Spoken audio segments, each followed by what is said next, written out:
to welcome y'all to another episode of Soul Talk. And I am Natural Journeys, but better known as Shalinda. And I am Deshante, better known as NaturalVisionary. And we welcome y'all to Soul Talk today. Today we're going to be talking about healing your inner child. Yes, this episode is going to be very, very juicy. Y'all. And we're excited. I got my notes. I'm ready. Listen, I hope y'all ready because this is where the real work starts, where we really start putting time into taking care of ourselves, healing our old selves so we can have a better future with ourselves, being who you want to be, living how you want to live, and having that healthy, happy lifestyle that we all crave. Right. And so let's go ahead and open it up. So the topic of the episode is healing your inner child so that you can basically expand, so that you can basically grow.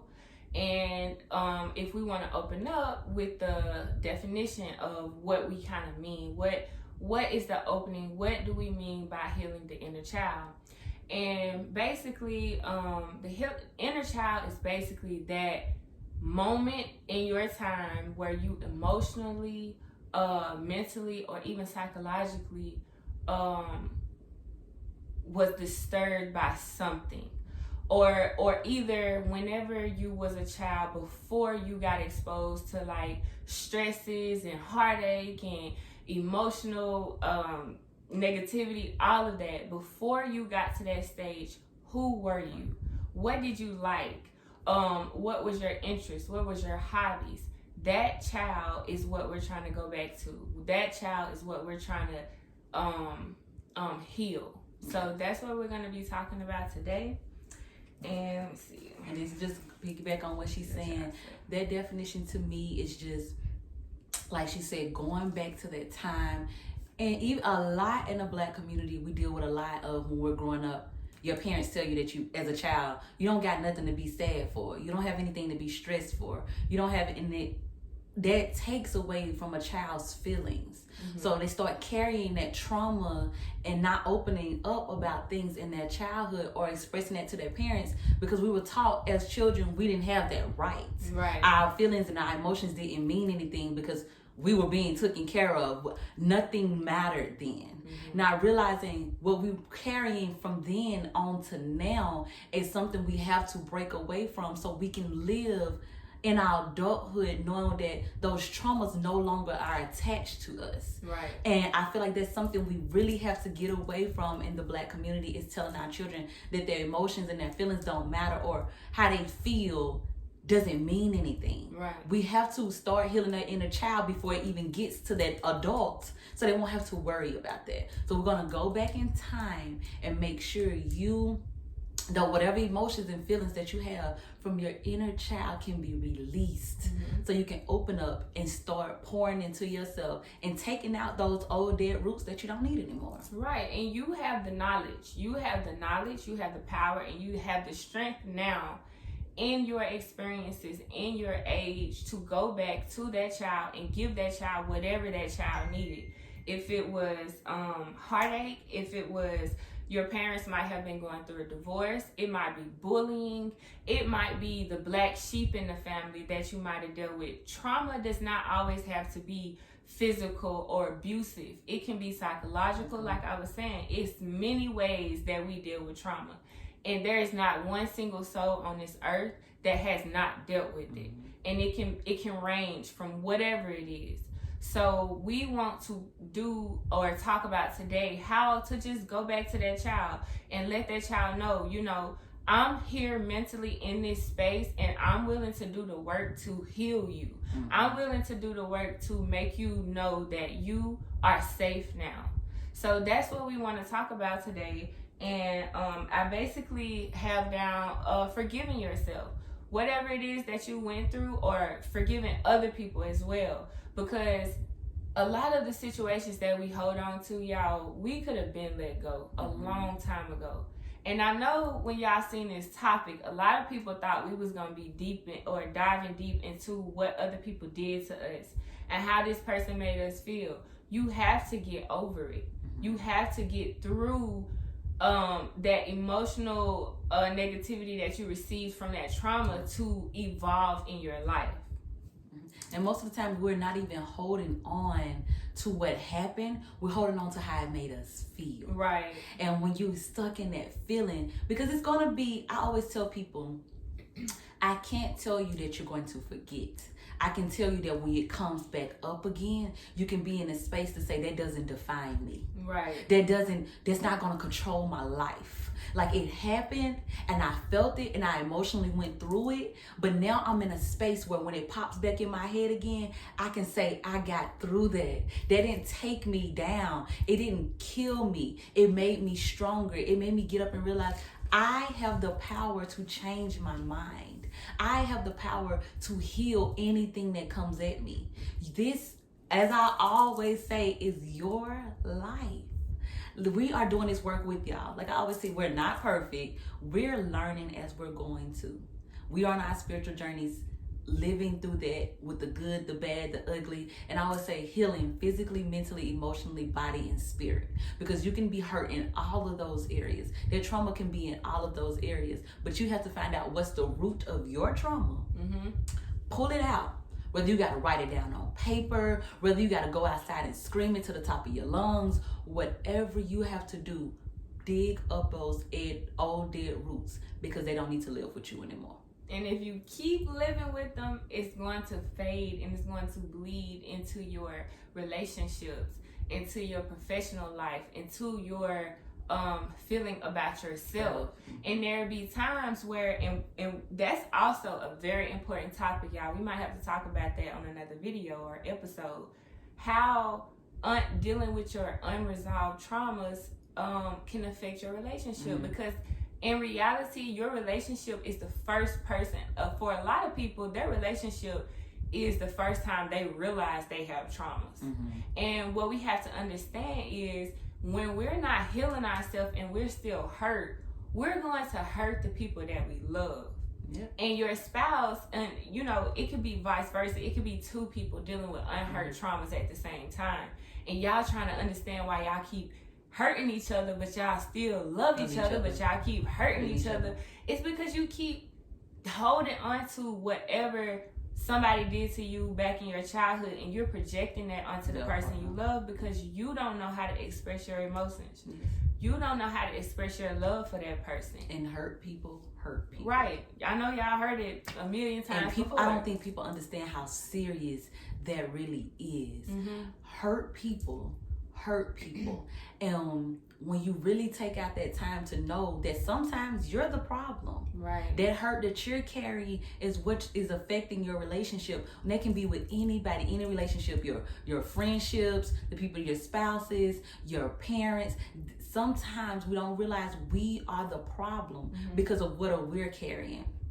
I can't put my burdens on you. Right. I can't say, oh, you did this. And I did that a lot, y'all. I will admit I did that a lot in my past relationships. And I did it because I didn't know that the world just doesn't revolve around me. Ding dong. Like, it's not just about me. And I'm saying that because that was my problem. Man, it's like, it doesn't evolve around me. And when I realized that, and I'll be honest, I didn't realize that till this year. When I went to therapy, I realized the world does not revolve around me. And what happened in my childhood truly doesn't have to define how I live. Because everybody has a choice in life.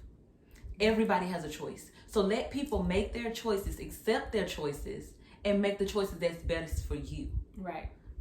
For sure. And I wrote down, y'all, a lot of these signs may kind of alter you or may kind of trigger you. But if it trigger you, that lets you know you need to be doing some work. And we are here to help y'all. We are going through this just the same as you guys are. So some signs that let you know that you still have some, attachment to your traumas or attachments to your lowest times in life as a child are as followed. No emotional control and very regretful and apologetic about your reaction.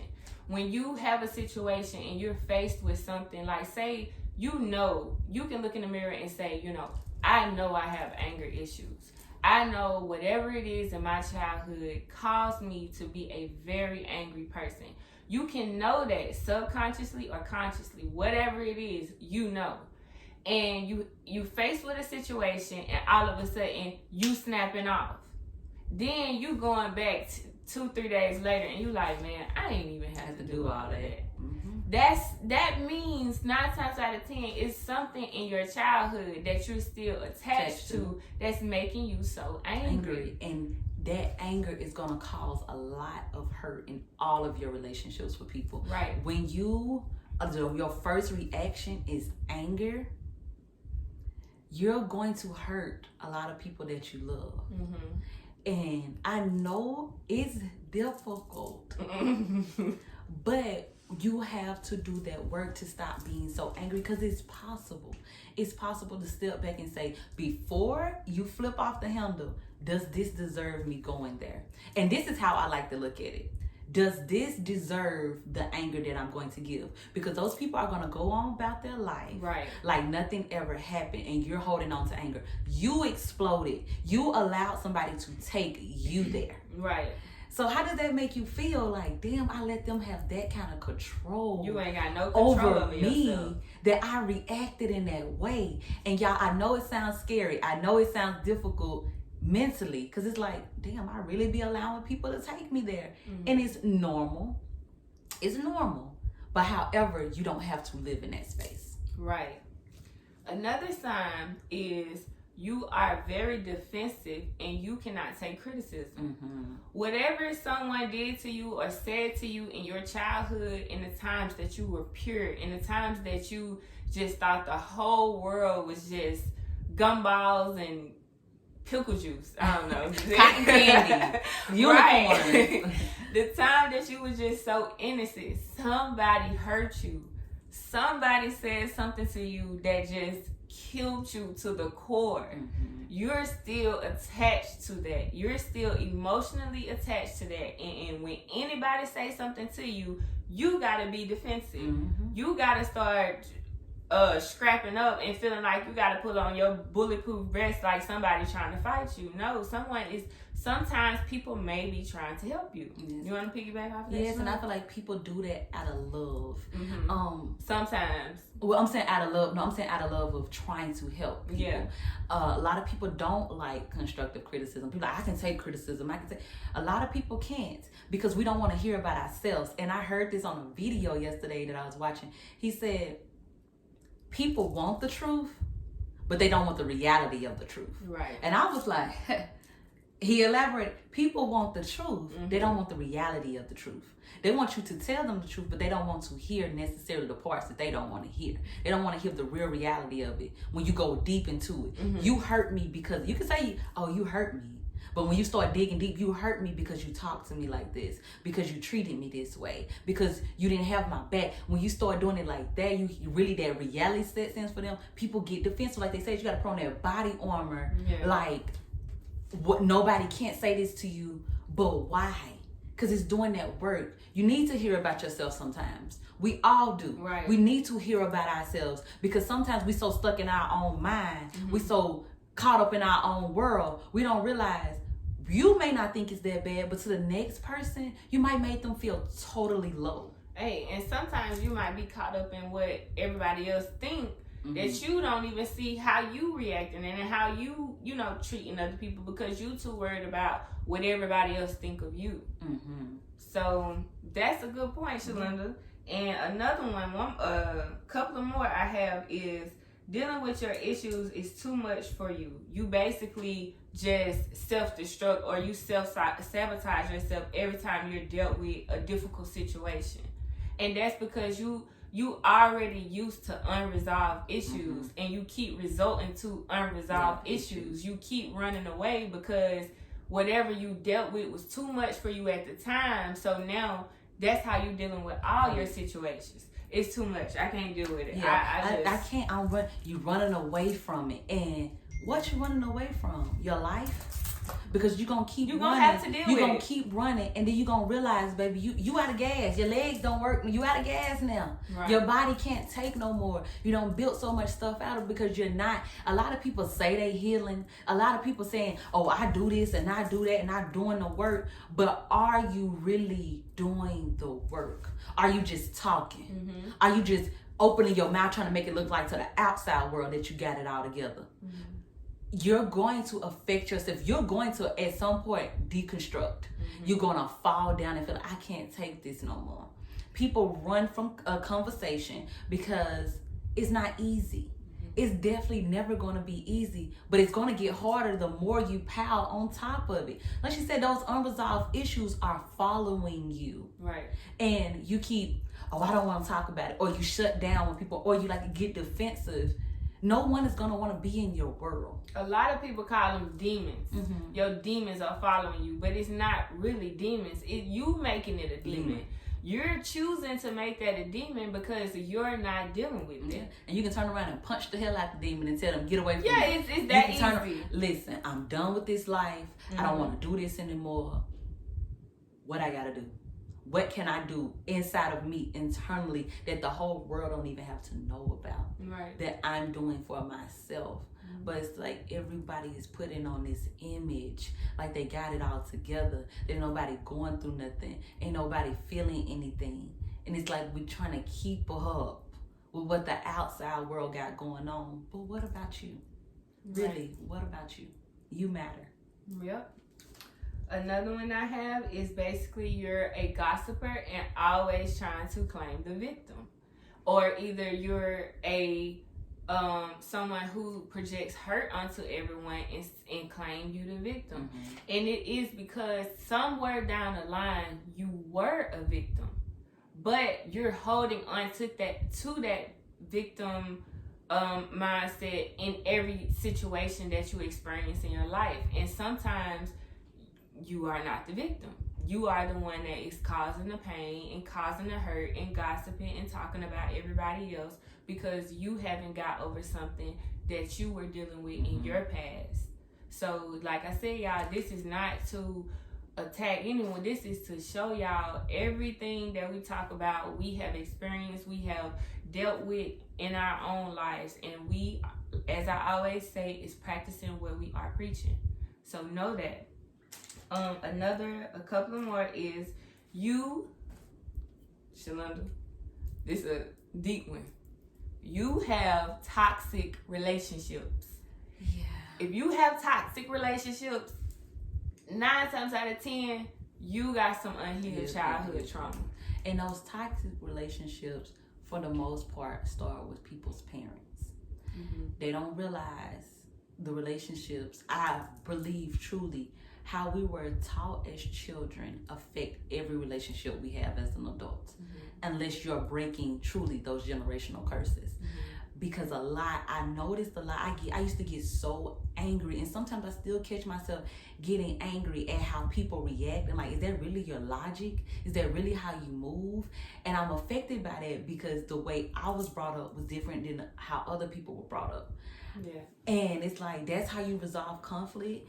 In my household, if my mom felt some type of way or I felt some type of way, we were free to express our feelings. Mm-hmm. Now, what happened after that was different, but we were free to say, my mom would come in there and say, so how are you feeling?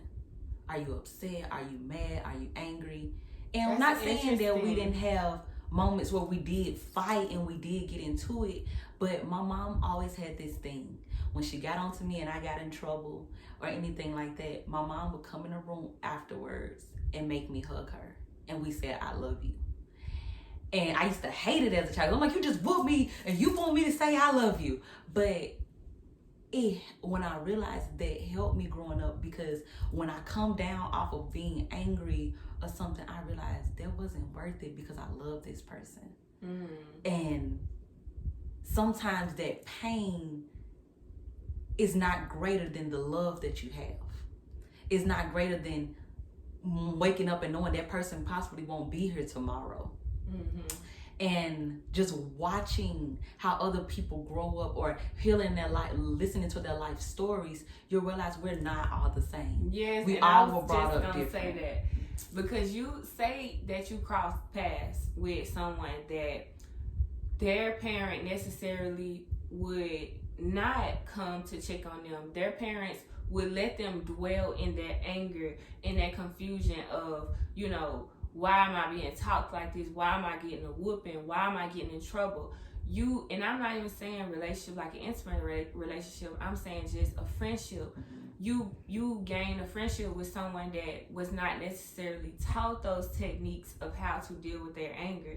And let's say y'all get into a disagreement.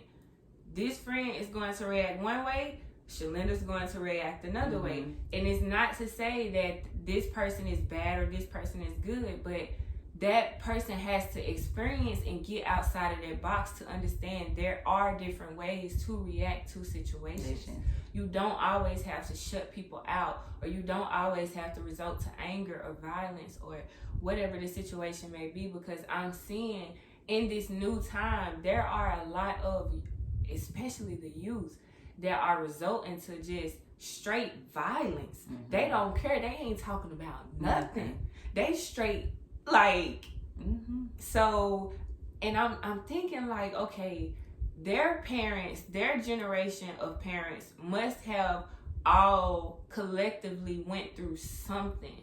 And that's why we're talking about going back to that inner child, because if you break everything down, each generation goes through something. Whether that, say your parents was on drugs, there was a time where a lot of our people especially was on drugs. So you're going to have a lot of children or a generation of kids that dealt with broken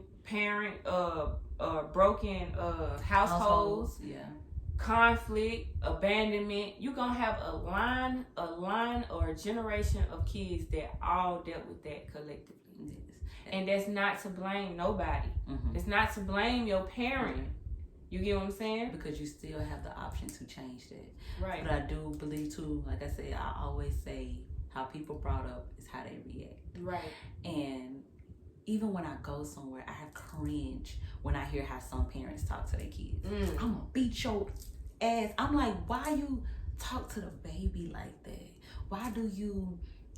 And not knowing that's how they're gonna grow up and talk. Right. You wondering why you outside catching them cussing like they sailors, because that's what they hear from you all day. Right. You can't expect them to be somebody that you're not when you are their very first person that they look up to. Right. So you talking to them nasty, or you calling them ugly, or get your little nappy headed butt in here, or when you're doing that, you are bothering that child's inner child. You are messing up their self-esteem. You are taking away from them. And I'm not saying be perfect, because there's no perfect parent. There's no perfect person. But we can take some steps to move forward. We really can. So just do things. Just do things that make you go back to that time in your childhood where you was just happy and you was just free and you was just creative.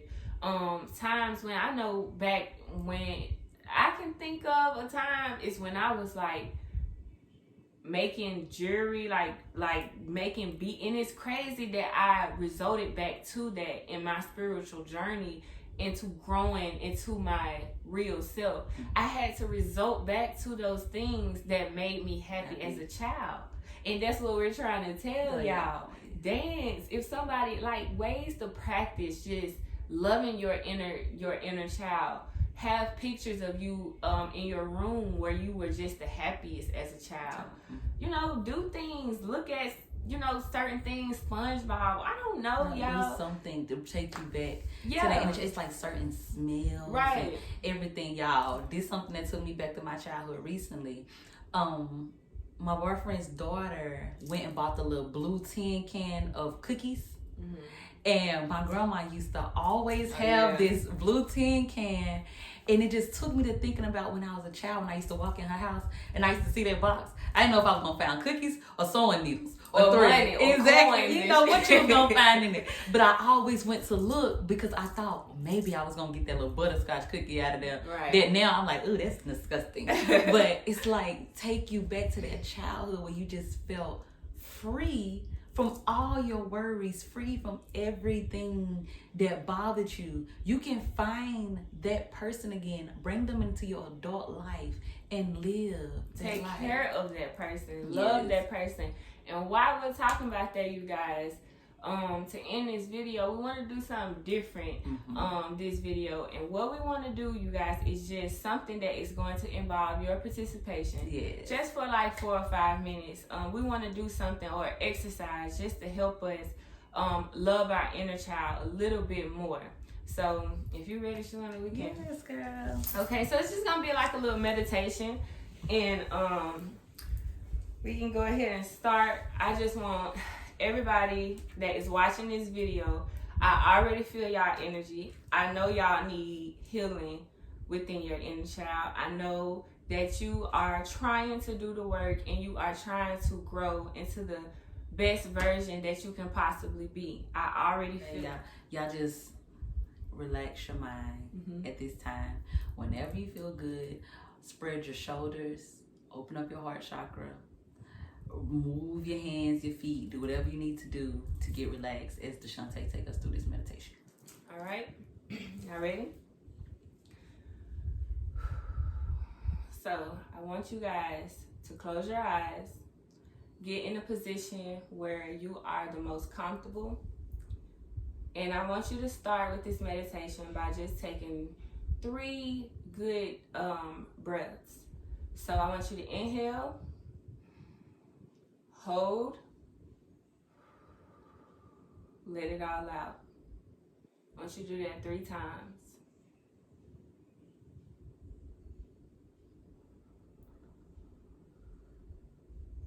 And as we get deeper into this meditation, I just want you all to listen to the sound of my voice.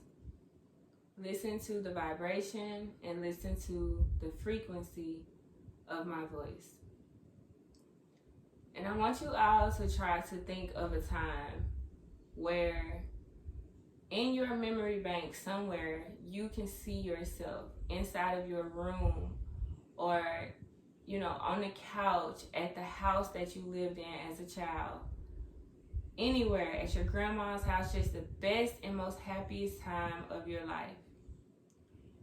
And I want you to imagine yourself sitting on the bed or sitting on the couch and just try to remember the smell, the noise, maybe a dog that was outside, whatever it is in your childhood.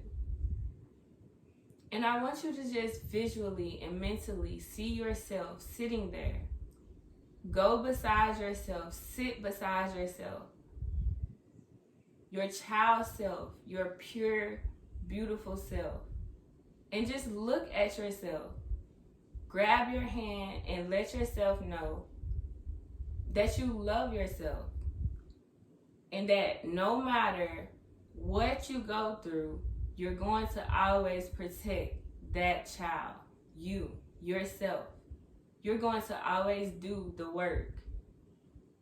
Reach out to that inner child and let that child know you love them. Hug them. Show them compassion. No one is in this room besides you.